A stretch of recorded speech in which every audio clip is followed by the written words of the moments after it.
Okay, how to connect a vacuum cleaner and a vacuum head to a swimming pool. So you can see here this vacuum hose has already been pressed onto the vacuum head.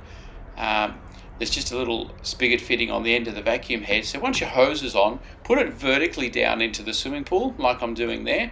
And what you need to do is press it straight down so that the water starts to come into the hose, and then feed the hose hand over hand like I'm doing now, vertically down, so that the entire hose is filled with water. If you don't do that and you just plug it into the suction system full of air, it will stop everything. So there you go, the water's coming through and flowing up.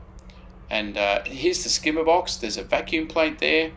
We need to, that's just the cover plate, that's not the one we want. Put the vacuum plate in, and you'll find there's little pins, there's little locators, there's little blocks. Leave your basket in, very important, it needs to catch the leaves and debris and so forth.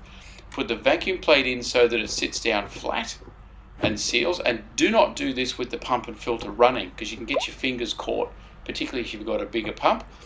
So do what it takes to wiggle it down, get it into position so that it's nice and flat down where you want it to go, and then bring the vacuum hose over. This one here was being a real pain to get it into position. There were little lugs, just a little slot down the bottom of your screen there, little lugs that had to be gotten into position. Bring your hose over and plug it in, and then once you've got it plugged in, then you walk over to your equipment and turn it on. Very important you don't try and do that while the filter's running, because you can get your hand stuck down there, and some of these systems can suck really, really hard.